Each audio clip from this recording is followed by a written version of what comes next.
제가 여러분은 HTML의 문법을 마스터했다고 말씀드렸던 거 기억나시죠? 말하자면 여러분은 문장을 완성하는 법을 마스터했다고 할 수 있습니다. 더 복잡한 것은 단언컨대 존재하지 않습니다. 그리고 문장이 모이면 뭐가 되나요? 페이지가 되죠. 페이지가 모이면 책이 되고요. 책에는 표지가 있고 표지에는 제목과 저자가 표기됩니다. 이처럼 정보가 많아짐에 따라서 그 정보를 잘 정리정돈하기 위한 체계 혹은 구조라는 것이 필요한데요. 이번 시간에는 그 구조를 만드는 방법을 살펴보도록 하겠습니다. 자, 여기에 우리의 HTML 태그 랭킹이 표현되고 있는데요. 그 중에서 여러분은 이 중에서 상당히 많은 태그를 이미 알게 된 상태죠. 축하드립니다. 자, 그런데 이 중에서 정말 빈도수가 압도적으로 높은, 말하자면 슈퍼스타들에 대해서는 제가 의도적으로 언급하지 않았습니다. 이번 시간은 바로 저 슈퍼스타들이 누구인가를 살펴보는 정말로 중요한 시간이라고 할 수가 있겠습니다. 자, 우리가 만든 웹페이지의 제목을 한번 보시죠. 우리의 제목은 이웃들의 제목과 비교했을 때 좀 부끄러워요.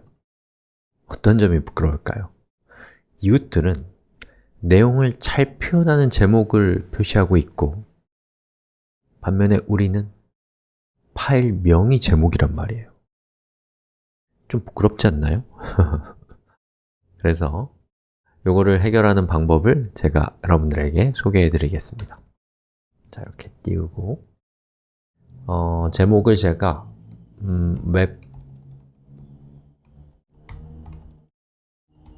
웹1 HTML 이라는 제목을 하고 싶다. 그러면 요거를 타이틀이라는 태그로 이렇게 감싸는 거예요. 저장. 그리고 리로드 해보면 보시는 것처럼 짜잔!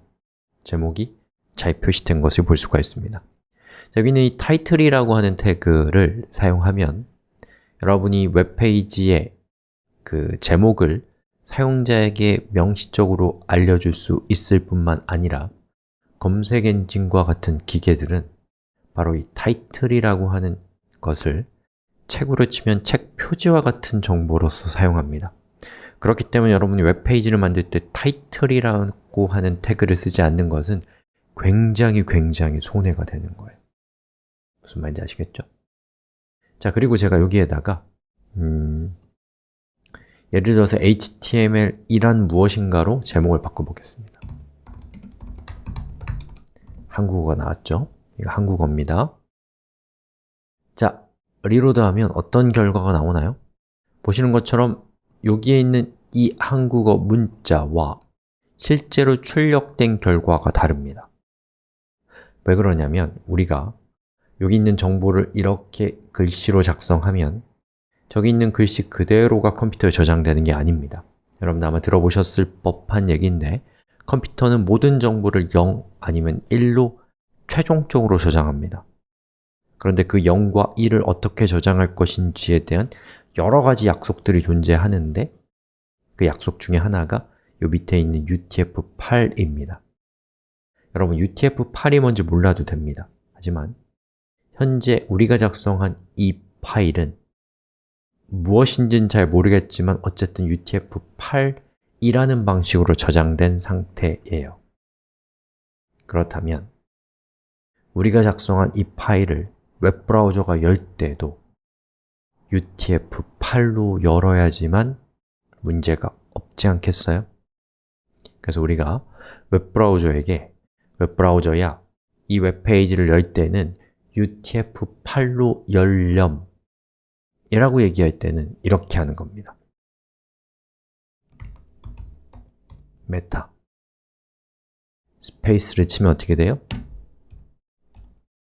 우리가 그 다음에 해야 될 것들을 추천해 주죠. 자, 그 중에서 UTF-8 괄호 이렇게 하고 리로드를 해보면 어떻게 되나요? 짜잔! 글씨가 안 깨지는 것을 볼 수가 있습니다. 자, 이것이 바로 UTF-8이라는 겁니다. 자, 여기서 캐릭터 셋은 캐릭터는 문자란 뜻이고 set은 규칙이란 뜻이죠. 즉, UTF-8로 문서를 읽어라 라고 여러분이 브라우저에게 얘기를 해준 겁니다. 자, 보시죠. 여러분, 여기 있는 이 두 줄의 코드와 이 밑에 있는 코드들 사이에는 사실은 차이가 있어요. 그렇기 때문에 제가 저기를 띄어쓰기 한 겁니다. 어떤 차이가 있을까요? 밑에 있는 이 코드들은 본문입니다. 반면에 이 위에 있는 코드들은 본문을 설명해요. 즉, title이라고 하는 태그는 본문의 제목이 무엇인지를 설명하고 있고, 그리고 meta character set UTF-8이라는 것은 이 본문이 UTF-8이라는 방식으로 저장되어 있다라는 것을 설명합니다. HTML을 만든 사람들은 본문은 body라는 태그로 묶기로 약속했습니다. 여러분은 그렇게 해야 돼요. 이거는 자연의 법칙이 아니라 사람 사이의 약속입니다. 그리고 본문을 설명하는, 다시 말해서 body를 설명하는 태그는 head 태그로 묶기로 약속했어요. 그럼 여러분은 그렇게 하셔야 됩니다. 즉, HTML에 있는 모든 태그는 head 태그 또는 body 태그, 이 둘 중에 하나 아래에 놓이게 된다 라는 겁니다. 그런 점에서 body 태그와 head 태그는 상당히 고위직 태그라고 할 수 있습니다. 그리고 이 고위직 태그들을 감싸는 단 하나의 최고위층 태그가 있는데 그것이 바로 HTML이라는 태그입니다.